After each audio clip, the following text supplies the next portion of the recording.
इस वीडियो में मैं एक्सप्लेन करूंगी एपिसोड 15 को। एपिसोड की शुरुआत होती है और हमें दिखाया जाता है मेल लीड हीरोइन को अपने करीब ले लेता है और उस रूड नोबल से बोलता है, मैं इसका पति हूँ। मेल लीड की बात सुनते ही हॉल में खड़े लोगों का रिएक्शन एकदम से चेंज हो जाता है और वे आपस में चिंता के साथ बात करने लगे। ऐसा कैसे हो सकता है? उन्हें देखकर एमसी सोचती है, ये सब इस तरह रिएक्ट क्यों कर रहे हैं? क्या ये सोच रहे हैं कि इतने ज्यादा खूबसूरत आदमी ने मुझसे शादी क्यों की? ये सिर्फ कॉन्ट्रैक्ट मैरिज है।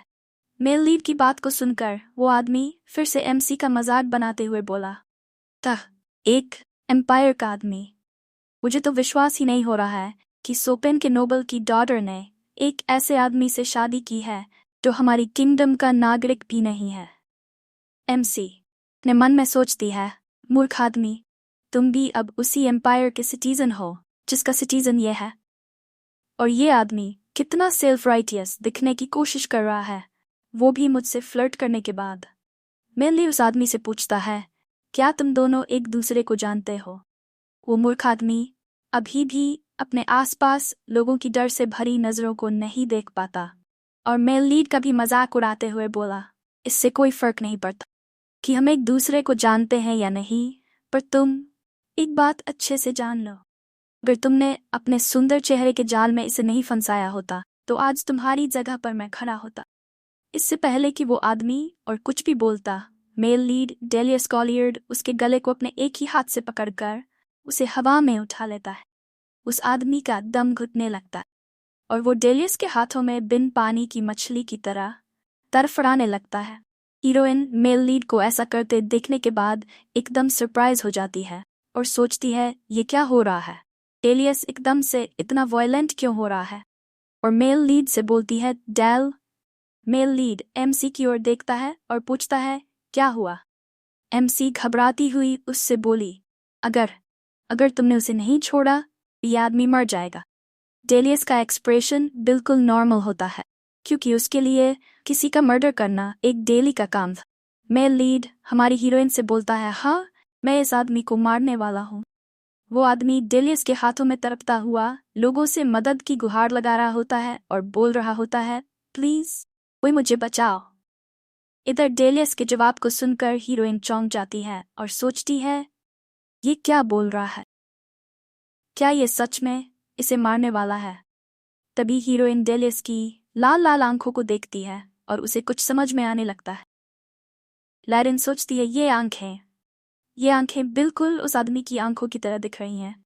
डेल, क्या तुम वही हो जो मैं अभी सोच रही हूँ? अगले ही पल लैरिन डेलियस के हाथ को कसकर पकड़ लेती है और उससे चिल्लाकर बोलती है, नहीं डेलियस, तुम इसे नहीं मार सकते। मेल लीड हीरोइन से पूछता है, मैं इसे क्यों नहीं मार सकता? हमारी एमसी उस आदमी की तरफ देखती है जो अब लगभग अधमरा हो चुका था और अब उसमें बोलने की भी ताकत नहीं बची थी। एमसी सोचती है, चाहे ये आदमी इरिटेटिंग है और मुझे परेशान करता है, लेकिन इसका मतलब यह नहीं है कि इसे इस तरह मार दिया जाए जैसे किसी मच्छर को मारा जाता। कम से कम अगर तुम एक क्रेजी मर्डरर नहीं हो, तुम इसे इतनी सी बात के लिए नहीं मारोगे। डेलियस ने अभी तक उस आदमी के गले को नहीं छोड़ा था। हीरोइन वहां मौजूद बाकी के लोगों और रॉयल पैलेस के ऑफिसर से उस आदमी को बचाने के लिए मदद मांगती है, लेकिन कोई भी ऐसा करने की हिम्मत नहीं कर पाता है। ऑफिसर्स वहां मौजूद लोगों को पीछे खड़ा होने को बोल रहे होते हैं क्योंकि आगे खतरा था और काउंट फेबियन हीरोइन की जान के लिए चिंता कर रहा होता है। जब कोई भी मदद के लिए नहीं आता है तो हीरोइन सोचती है, आखिर ये रॉयल ऑफिसर्स और रॉयल गार्ड्स कोई भी डेलियस को रोकने के लिए आगे क्यों नहीं आ रहा? क्या ये इनकी जॉब नहीं है कि रॉयल पैलेस में ऐसी घटना को होने से रोका जाए? तभी मेल लीड हीरोइन से पूछता है, लेरिन, क्या मैं कंटिन्यू करूं इसको मारना? एमसी सोचती है, ये आदमी क्या बोल रहा है? क्या ये सच में क्रेजी मर्डर है? लेकिन फिर वो सोचती है, नहीं, ऐसा नहीं हो सकता। हमारा प्यारा सा डेलियस वो आदमी नहीं हो सकता। हाँ, मैं मानती हूँ कि ये दोनों एक दूसरे के जैसे दिखाई देते हैं, लेकिन हो सकता है कि ये सिर्फ एक जैसे दिखते। हमारी हीरोइन अब भी इस बात पर विश्वास नहीं करना चाहती थी कि उसका हैंडसम और प्यारा सा फेक हस्बैंड उनके कॉन्टिनेंट का सबसे बड़ा मर्डर है। हीरोइन अपनी छोटी सी उम्मीद को बरकरार रखते हुए मेल लीड की तरफ देखकर बोलती है, डेलियस, अभी के लिए इस गंदी चीज को नीचे रख दो और मुझसे कुछ समय के लिए बात। मेल लीड उसकी बात को सुनकर बोलता है, अगर तुम ये चाहती हो तो ठीक है। और फिर मेल लीड उस आदमी की गर्दन को छोड़ देता है। उस आदमी की बॉडी धड़ाम से फर्श पर गिर जाती है। उसकी बॉडी में कोई भी हलचल नहीं हो रही होती है। उसका मुंह और आंखें भी कोई हलचल नहीं कर रही होती हैं। उसे देखकर वहां मौजूद बाकी लोग डर कर चिल्लाते हैं, क्या क्या ये मर गया? ये आदमी कॉलियर्ड है। एमसी घबराती हुई मेल लीड से पूछती है, डेल, तुम्हारा पूरा नाम डेलियस कैलर्ड है, राइट? डेलियस अपने हाथों को पोंछता हुआ बोला, नहीं, ये मेरा नाम नहीं है। इस सुनकर हीरोइन की एक आंख से आंसू और सिर में चक्कर आने लगा और दुखी होकर सोचा, ओ माय गॉड, फिर इसका मतलब ये सच में वही आदमी है। मेल लीड सीरियस फेस बनाकर एमसी से बोला, क्या तुम भूल गई? और फिर मुस्कुराकर बोला, मेरा नाम है डेलियस एफ्रान, कहो कि मैं तुम्हारा हस्बैंड हूँ। हीरोइन हंसने की कोशिश करती हुई बोली, मेरे पूछने का यह मतलब नहीं था। मैं पूछ रही हूँ, क्या शादी से पहले तुम्हारा नाम डेलियस खलियार्ड था? मेल लीड कुछ पलों तक चुप रहता है और फिर जवाब देता है, हाँ।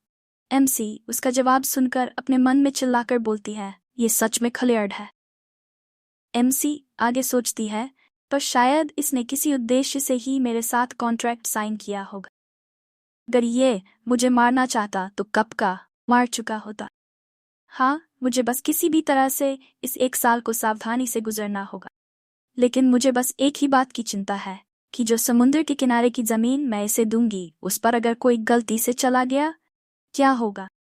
लगता है मुझे वहां एक वार्निंग का साइन लगवाना पड़ेगा।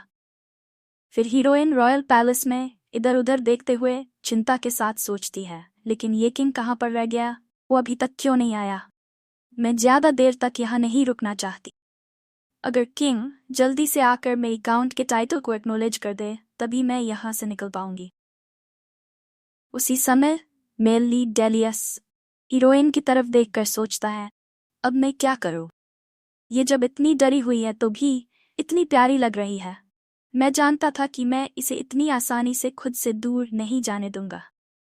कुछ देर बाद किंग का एक आदमी शाही फरमान लेकर आता है और अनाउंस करता है, सभी नोबल गेस्ट ध्यान से सुने, मैं हमारे राजा का खुद का लिखा हुआ आदेश सुनाने जा रहा हूं। वो आदमी राजा के आदेश को पढ़ना शुरू करता है। मैं सोपेन किंगडम की पूरी सीमा को डेलियस कोलायर्ड को प्रदान करता हूं, और डेलियस कोलायर्ड का टाइटल अब से बैरोनेट नहीं बल्कि एम्पायर के ग्रैंड ड्यूक का होगा। ग्रैंड ड्यूक के नीचे सोपेन के जो भी नोबल है वो सर डेलियस के साथ अब से अच्छा बर्ताव करे और ग्रैंड ड्यूक की सोपेन किंगडम को रूल करने में अपना पूरा सहयोग दें। इस घोषणा को सुनकर कि सोपेन अब से डेलियस के अंडर रहेगी, सोपेन किंगडम के सारे नोबल्स के होश उड़ जाते हैं और वो सोचते हैं कि ऐसा कैसे हो सकता है। राजा के आदेश को पढ़ते ही राजा का आदमी मेल लीड को देखता है और डर के मारे वहां से 9-2-11 हो जाता है।